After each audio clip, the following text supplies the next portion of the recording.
When you set out to make a weird game, you've got a few choices up your development sleeve. You can make a traditional game with a weird narrative, something that focuses on a topic that no one else has bothered to delve into, or something that's simply too dark for most developers to touch with a barge pole. You can make the mechanics relatively straightforward, but make the aesthetic a weird one, with garish colour combinations and hard-hitting music. You can make the story and graphics relatively straightforward, but design the game around mechanics that just haven't really been done anywhere else before, whether that be in the controls or the objective. You can do one or two of these things, but very rarely do you delve headfirst into the depths of weirdness and come back out holding the sticky devil child of all three. The Sentinel, and for all intents and purposes its sequel, The Sentinel Returns, manages to grab weird by its slippery heels and fling it headlong into the player's face. There is no time for normality here. Both games were developed by Geoff Crammond, and to weird things off even more, for the most part his career in video game development covers some of the most normal titles you'd ever expect to see. Super Invaders on BBC in 1981 was an obvious Space Invaders clone. Aviator on the BBC, developed in 1983, was a standard flight sim. Revs and Revs Plus, developed in 1984 and 1986 respectively, were standard racing titles. And then it was straight off the back of Revs Plus that Geoff Crammond must have gotten into a bad batch of acid, because the Sentinel comes roaring out of that pit stop like an organic firework of hot, mysterious nonsense. So weird was this game that Zap magazine gave it a gold medal, but couldn't even give the game a percentage score. Paul Sumner stated, "The Sentinel is without doubt an exceptional piece of software. It deserves credit, hence the gold medal award, but it defies ratings since it is in a class of its own. The 4 critical appraisals are intended as a guideline. The decision to indulge in this unique experience is entirely in your hands." His co-reviewer Gary Penn went on, "I can't comprehend how Geoff Crammond conceived this game. It is an immaculate conception, 100% original. It is unique. There has never been a game like it, and there never will be. The only valid comparison I can make is that the Sentinel is the computer game equivalent of chess. It's a timeless classic which will spawn many an imitation, none of which will be in the same league." And as I'm sure you're aware, Gary Penn definitely got one thing wrong there. It didn't spawn a great deal of imitations, and if there were any, they certainly didn't perform well enough to remain in the public eye over the years. Geoff Crammond had single-handedly created a genre, transcended it, and then just moved on. This kind of exploding ingenuity without imitation just simply doesn't happen anymore. The fact the game could defy Zap's review system is all well and good, but just looking at comments online, you'll find that the game itself defied most players as well. There are countless tales of people who bought the game and had no idea what they were doing. There are reams of gameplay footage online with no commentary, in which the YouTube comments all cry out at once, "What on God's green earth am I looking at, YouTube man? My eyes can see, but my brain cannot fathom," only with worse punctuation. I was much the same as a teenager. I'd missed the initial The Sentinel, but came across a demo of, and subsequently the full game of, The Sentinel Returns, and slowly understanding the objective, the mechanics, and the general conceit of this weird world was a summer well spent. For those who don't have a clue what The Sentinel involves, though, let me explain. Firstly, the story is almost non-existent, but the instructions do give you a starting point. The titular Sentinel stands high in the landscape, slowly rotating, absorbing anything that comes into his field of vision. Apart from trees, because apparently he's some sort of eco-warrior, you are a synthoid, or if you're playing the American version, just a robot. But regardless of what you're called, you are telepathic.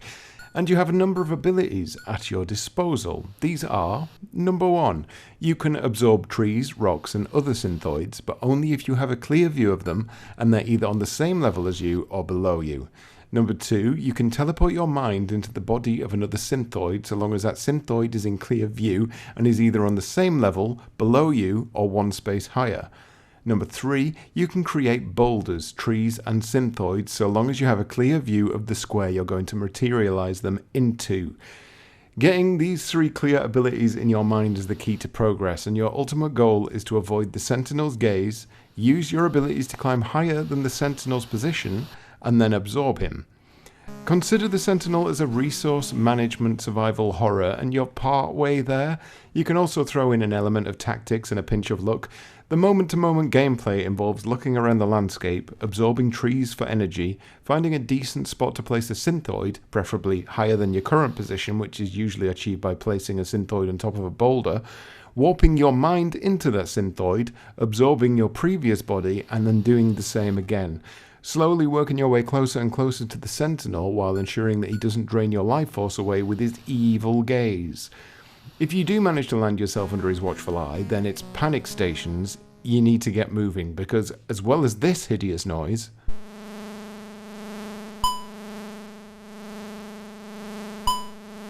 he's also absorbing your energy, and that energy can be difficult to come by. Trees may well replenish it if you can absorb them, but it's finding them and getting yourself in the correct position to actually absorb them. That all requires enough energy to create synthoids, and this is where a loss condition can come into play, which isn't truly a loss condition, it's mostly a try again position, because the Sentinel is fairly lenient on death. You don't have lives here, and you never truly have to start the game again from scratch. Each completion of a level will give you a level code that allows you to continue from where you left off, which is just as well really, because there's 10,000 bloody levels. Yes, 10,000, but fear not, you don't actually need to complete all of them. You'll still need to complete a fair few of them, but not all of them, so that's good. In a clever little twist of risk and reward, absorbing the Sentinel removes your ability to absorb anything else. With the Sentinel gone, you're effectively saying, yep, I'm done here, my job is over. But if you do that, you may be missing out on a few level skips, because the more energy you have when you reach the conclusion of a level, the further ahead you'll skip through the game's monstrous 10,000. This means that before you finally do kick the Sentinel to the curb, you'll be better placed absorbing as much as possible, without being too greedy of course, because if the Git turns around and sees you, it'll start sapping the energy right back out of you. Once you finally do destroy the big starey bastard, you can take his place on the podium and hyperspace away to whichever level you've got the energy to get to. And I'm still not quite done explaining all of the mechanics here. The Sentinel is, once you get to grips with things, a relatively simple beast, but it's so wildly different that each and every part of its mechanics need to be explained and understood in order to get the best out of it. Your energy, for example, comes from trees, and those are worth 1 point of energy. Rocks are worth 2 points of energy. Synthoids are worth 3 points of energy. Each level will always hold a constant amount of energy, so if, for example, you lose 1 point of energy to the Sentinel, a tree will grow somewhere on the map. It's the circle. The circle. Sorry, that came out of nowhere. If the Sentinel so much as looks at one of your rocks or your synthoids, he'll start to devolve them down. Especially dangerous when you've stacked a pile of rocks to put a synthoid on. Synthoids will devolve into rocks, which devolve into trees. And if those trees are stood on top of a rock, he'll also devolve that tree down, and he'll keep devolving over and over again until only a single tree stands in its place. Ensuring you place your items where the Sentinel currently can't see it is the key to success, and it's a lot to keep track of, especially when you consider the number of controls that you have to also keep in mind. You move the pointer around on the screen with S for left, D for right, L for up, and the less than sign for down. You can toggle your cursor on and off with spacebar, and having it turned off will allow you to turn quicker, but turning it on will be required to select things. The A button absorbs items, the T button creates trees costing 1 energy, the B button creates boulders costing 2 energy, the R button creates a synthoid costing 3 energy, the Q button transfers your consciousness from the current synthoid to the one you're looking at, which thankfully doesn't cost any energy. The H button allows you to hyperspace at the cost of 3 energy. This is like an emergency button, effectively. It'll plonk you somewhere random on the map, although never higher than you currently are. It's not something I personally use, as the cost to benefit ratio is extremely difficult to balance. Pressing U will rotate you 180 degrees. Have you remembered all that? No? Well, tough shit. He's looking at you now. You better do something.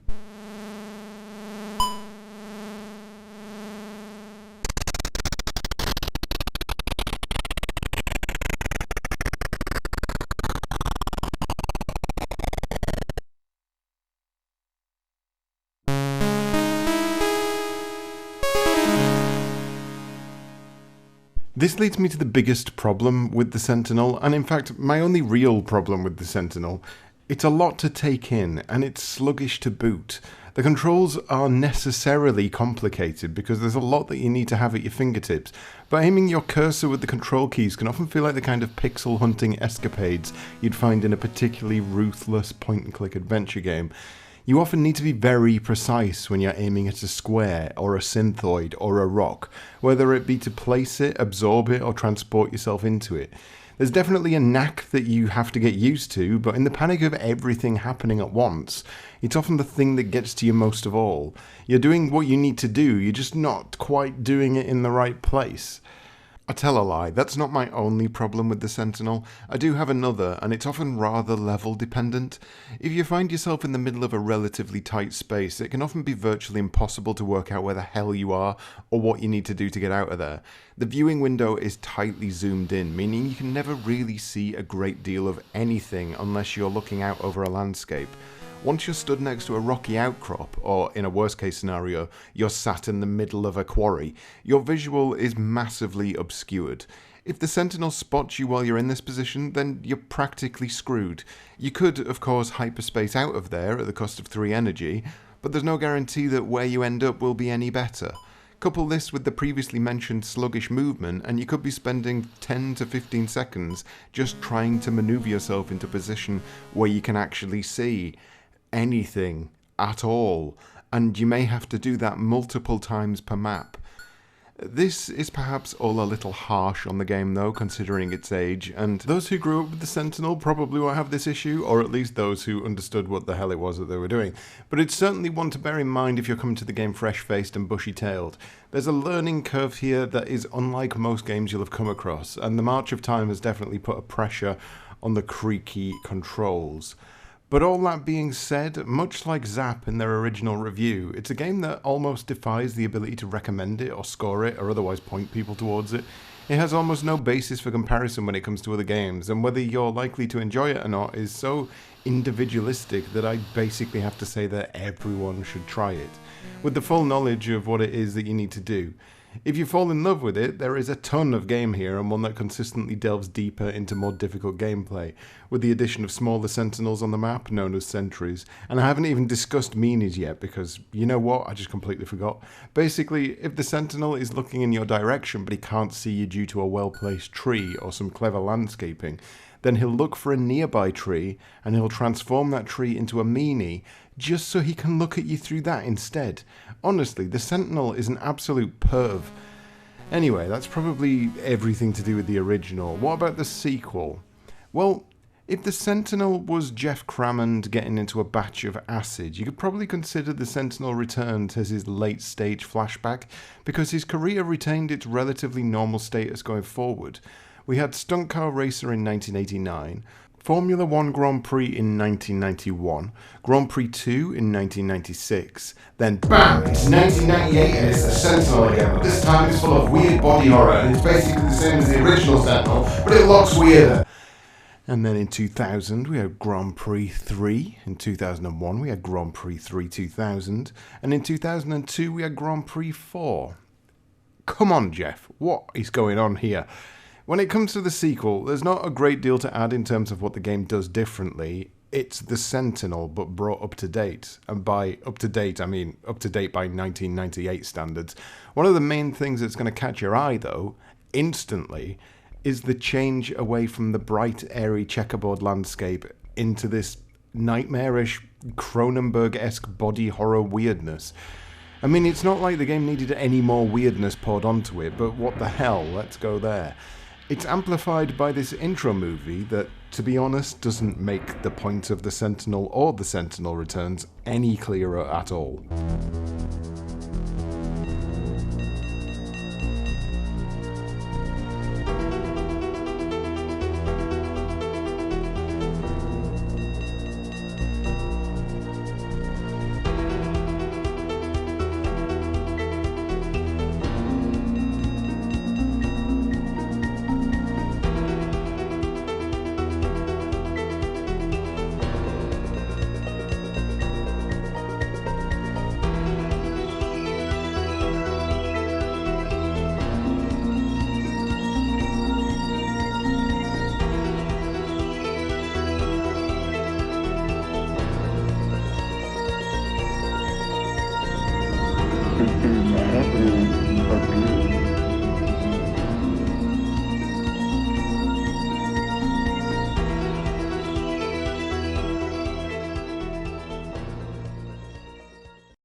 And while you may not be taken with the change in art direction, one thing that you can't deny is that the soundtrack by John Carpenter is wonderful, and really leans into that brooding horror vibe.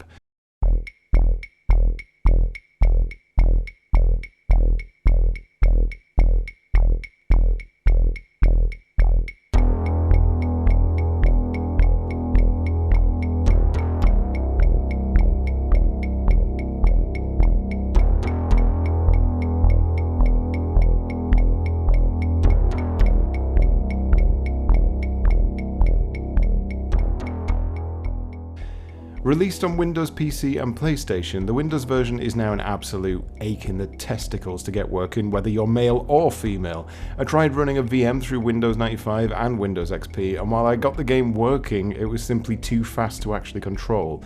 And after a day of fannying about with it, I just gave up and moved to the PlayStation version. While the PlayStation version isn't quite as easy to control as the PC version, on account of the fact that you can't use a mouse, it is still leaps and bounds above the controls of the original game, owing to the fact that it runs at a decent clip and doesn't suffer from the consistently slow pace of the original. It's not as finicky, it's not as awkward to control, and it also doesn't quite feel the same.